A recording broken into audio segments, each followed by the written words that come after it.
All right, guys, thank you so much and welcome. This is Stefan Piscano with the Stefan Piscano podcast and the Real Estate Networking Group. Thank you guys, as always, so much for joining us. Today, we've got a special episode that's probably one of the most requested episodes that I've ever been asked to do. It's one we've been thinking about doing for years, and that is why should sellers use seller financing to sell their properties? I know there's a lot of people in the network that have seen my stuff and they've seen us do a lot on the buying side because that's what we do. We are the largest buyer of seller financed income producing properties in the United States. And gosh, going back to 2008, 17 years as we speak, we've bought more than 700 units with seller financing.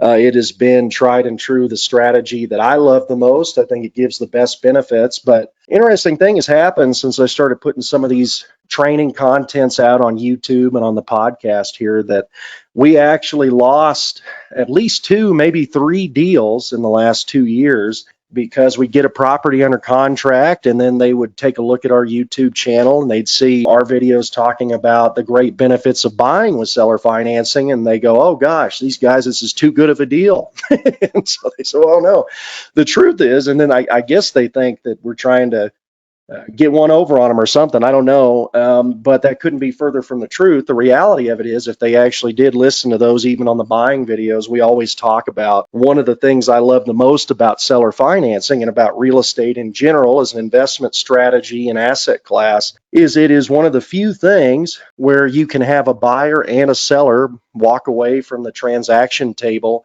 and both sides can win. If you're using seller financing, if there is a strategy that exists that benefits both parties, both sides more, I don't know what it is. So today we're going to talk a little bit about something I've never done before. We're going to show what I believe the top 8 benefits to sellers are. Anybody out there who's looking to sell a home or an investment property for offering seller financing as a strategy. And before I get into that, as always, guys, we'd really appreciate it if you would subscribe. I'm grateful that we've got some good content coming for you this month, and I love doing this. A lot of people ask me, why are you doing the podcast? Because not only do we not make money from it, but it actually costs a fair amount of money and certainly a lot of time to do. But I just love doing it. It's a lot of fun, and I love connecting with new people that are like-minded investors and entrepreneurs in my network and just getting to showcase some of the things that I'm passionate about with you guys. So if you do enjoy it, if you do benefit from it, it really means a lot, and it lets me show everybody that's telling me stop wasting time with the podcast that it's worthwhile. So please subscribe, of course, here on YouTube. And as always, thank you guys. Keep it coming. Hit that button wherever you're at. We really appreciate it. So let me give you some visuals, guys. And we're going to try to do this as quickly and as effectively as possible. And I could make it pretty for you, but if you're in my network, you probably care less about the pretty and more about the numbers. And so just really going to focus on the numbers here. And if you're on YouTube and you can see the video, or Spotify, you'll be able to see the video of this. That'll probably be even more helpful for you, because I'm going to pull up just a simple little chart that I made here. And we're going to go through these one at a time. We got a lot of benefits here. So the top reasons that a seller should consider using seller financing to market and sell your property. Number one, that's probably the most obvious to everybody if you know even a little bit about seller financing, and this is probably by far the biggest benefit, you're going to get a premium on the purchase price. Okay, so that means, and you see I got a little example here.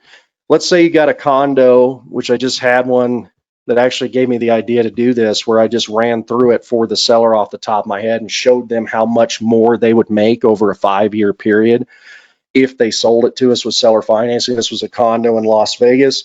So these are the real numbers from that deal. So market value, let's say your condo is $460,000. So that's what it's actually going to probably sell for in this scenario if you went and listed it. For a normal traditional cash buyer or somebody using bank financing, we're just going to cash you out. You probably listed at 500, you listed at 480, you end up at 450, 460. So if you sell it the normal way, that's what you're going to get. That's it. You walk away with 460,000.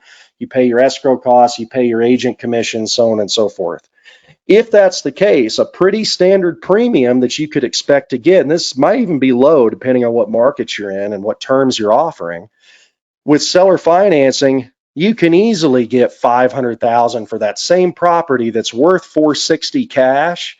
You can jack that price up to $500,000, get that premium, and it's a fair thing to do because you're offering to take that money over time with terms.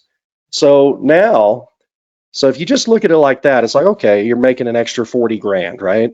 That's all fine. And that's great. And honestly, that would be worth it in a lot of scenarios just by itself. But let's really look at it, how much extra cash you get. And I think you're going to be shocked, a lot of sellers out there, when you really look at these real simple numbers here. So for the sake of argument, we're just going to use these hypothetical rates. With a 5% interest rate, and a lot of people charge more than that. A lot of them go for 7, 8, even double digits right now. But let's just say with a pretty low interest rate, so you're making it fair to the buyer too, of 5%, in a pretty standard 5-year term. So that 5-year term, that's how many years the seller is acting as the lender and carrying the loan before the balloon payment is due. And then for the down payment, industry standard is 20% down, which in this scenario of a $500,000 purchase price, 20% down would be $100,000. So with interest only amortization, which very few people do that, but everybody should if you're an investor, and that's what we always try to do, your annual debt service is going to be $20,000.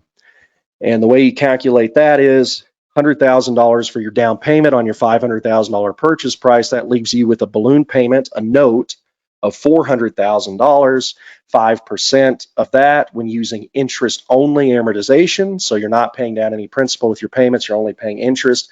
5% of 400,000, simple math there, is $20,000 a year. So your annual payments to the seller with seller financing are going to be $20,000. And since none of that is being applied to principal, that's all interest for the seller, that's all cash flow / profit, interest earned profit for the seller. Okay, so that means since we gave them $100,000 up front, and now the seller, you're getting $20,000 a year. And of course, in this scenario, in any properly done seller finance scenario, the buyer's paying all the HOA, all the taxes, the insurance, all the cost of the property. So this is a pure, if you owned it free and clear and you didn't have any underlying note, which that's a whole other thing we could do another episode on, you're getting a net $20,000 in pure profit, interest earned income to you every year. Since it's done for a 5-year term, that's $100,000, 5 times 20,000, $100,000 in interest paid to the seller during the 5-year term. Okay, so we'll talk about the cash flow benefits of that in a moment too, and some of the tax deferment savings, but this is the biggest thing. So over the course of the 5 years, now let's do a side-by-side comparison. If I'm a seller and I sold my property for $460,000 cash, okay, so then I'm walking away, that's what I get. I mean, there's no mystery there. I'm walking away with $460,000 minus, of course, the escrow costs, any selling fees, agent commissions. So you're really, I mean, you're talking about $420,000 or so, or whatever that would add up to when you're all said and done. But we're not going to even factor that in because you'd still be paying agent commissions and you'd still be paying escrow fees on both of these. So that doesn't really come into play. So let's just assume for this hypothetical scenario, you're walking away with $460,000 as your gross, and we're going to call it our net because we're not factoring in those extra fees, like I said. Okay, so that's $460,000. That's it. That's what you get when you sell it cash. With selling with seller financing, you got $100,000 up front as your down payment. You can take and do whatever you like with. Then you got $100,000 in interest payments during the 5-year owner carry term. So you've already got $200,000 right there.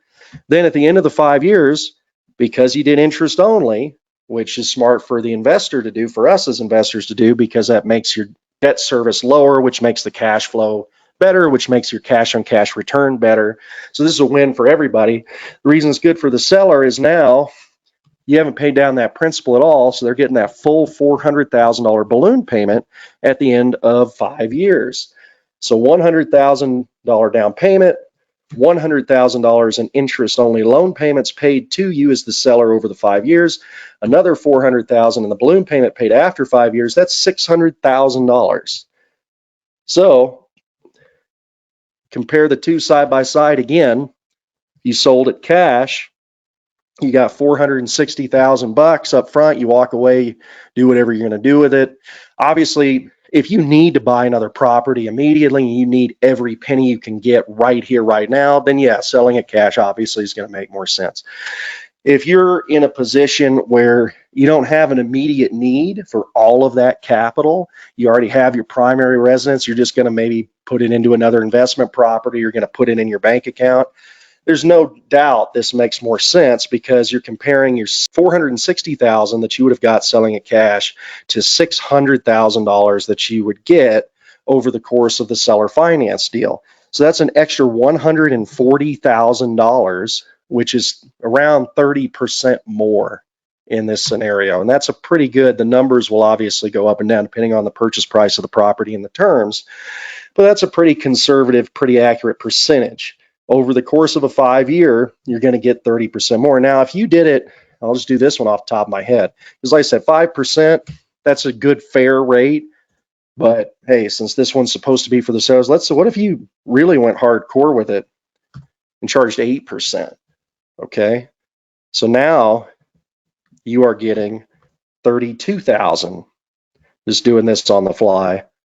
So 8% of your $400,000 note, 32,000 a year on your debt service. So now over the 5 years, that is 160, right? Yep, 160,000. That's an extra 60 grand. This is why the interest rate is so important. People rarely think as much about the rate and the amortization. That's far more important than the price. The price is the least important thing.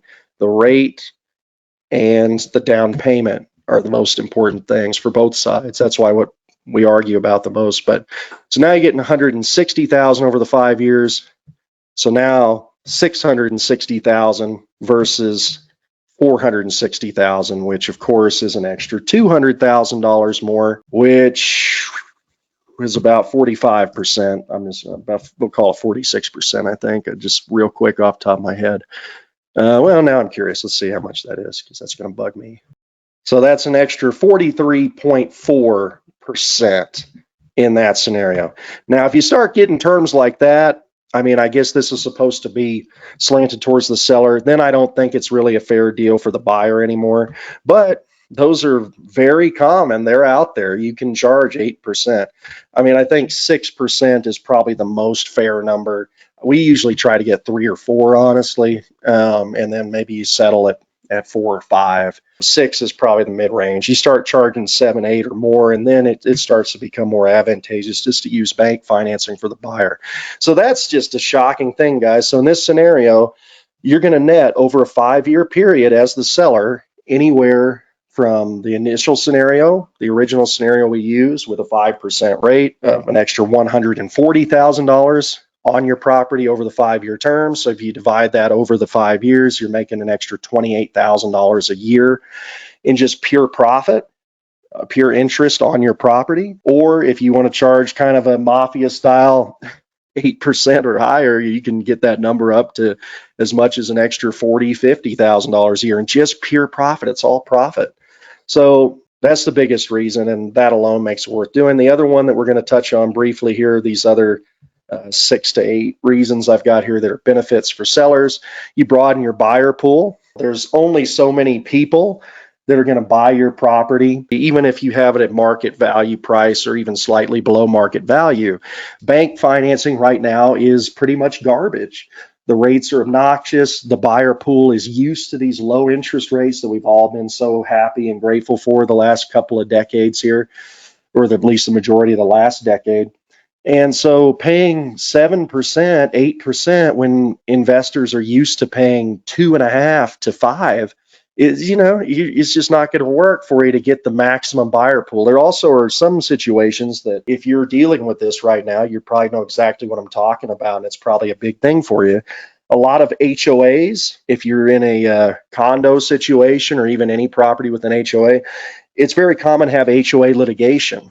And if your HOA is in a litigation situation, or if they have any insurance situations, which is also common, it's nearly impossible to get traditional bank financing. So you might have to. So then, if you want to market your property in a situation like that, that means the only people that can buy your condo or your property are people that are buying cash, or if you want to open it up to seller financing. And those people that are buying cash, everybody who's apparently so afraid of people trying to buy seller financing and offer these great terms, you should really be afraid of the people buying cash, because they're going to beat you up on the price, and then you're just going to get murdered on the terms, and that's the worst. So you broaden your buyer pool. And I didn't even put this as a bullet point, but this is a key thing for all of us that care about just being kind and wanting to be a positive part of somebody else's life in a good way.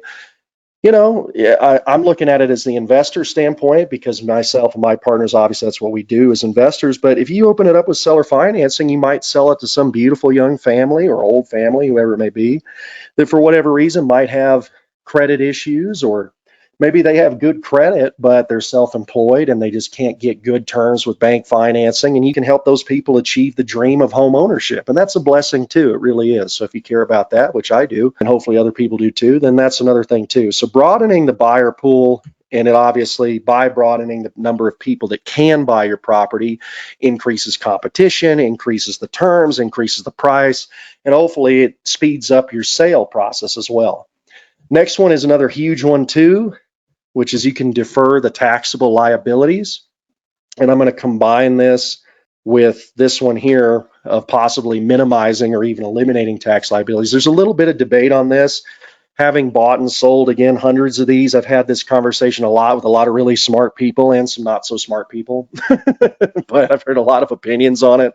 Some people think, no, you have to pay I can assure you, you don't have to pay the full tax on the purchase price, because if that was the case, all these properties that we bought for 10% down, 20% down or less, none of those deals would have happened, because the sellers would have been coming out of pocket. So you can, at the very minimum, defer the taxable liability. So instead of, in that scenario above, instead of paying your cap gains on a $500,000 sales price, you could pay your cap gains on that $100,000 down payment, and then defer the rest until the balloon payment 5 years later.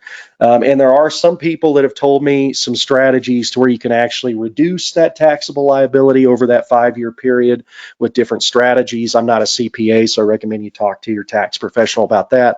But there are strategies that exist that are effective, in some cases even eliminating that liability and converting the note into other structures to where you can, at a minimum, you defer your taxable liability, and it is possible to minimize it or eliminate some of it altogether. The other one, so the big risk I hear with sellers is, oh gosh, well, what if they default? Oh man, I got to foreclose and all that. And that's the absolute dumbest thing that anybody could ever say to me, because that would be the best thing that could ever happen to you. So we scroll back up here. And hopefully this is obvious, but apparently it's not. Scroll back up here. So you're selling your property that's worth $460. Okay. You got $100,000 up front in this scenario with your down payment. A lot of people can get more, like you can ask for 30, then you're getting 150. So you're getting around 23, 24% of your, or as much as 30%, depending on what down payment you're getting, of your property's actual value up front. And you're getting the interest payments, okay, for however long you get them. Let's say you sell it and your buyer defaulted after a year, okay? In that scenario, well, now I've got all the rates all over the place, but at 5%, you just got $120,000. So you got more than a quarter of your property's value in less than a year. And now guess what?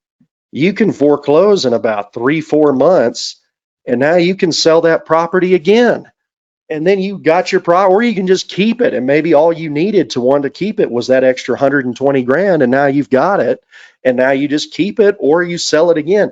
We used to do that in the land business 20 years or so ago, when I was selling lots in Deming, New Mexico, in the middle of nowhere, Nevada. I mean, that was part of the business model, is that a huge percentage of people would buy these lots with seller financing, and then they would default, and then we would sell the same property, half a dozen times. And you don't want that to happen, but That's the reality of it. So obviously you do your work on the front end to make sure, because nobody wants to have to foreclose on somebody, acting in best faith and good faith with both parties. You don't want that to happen. So you try to make the terms reasonable up front so that you don't have to deal with that. But if you do, even though it's a sad and stressful thing, maybe from an investment standpoint, it's by far the most profitable thing that could ever happen to you. And you sell the same home twice, and then you're really making incredible returns. So, again, we kind of touched on this monthly cash flow, which again, if you're doing it with interest only amortization, that's all pure profit. Okay.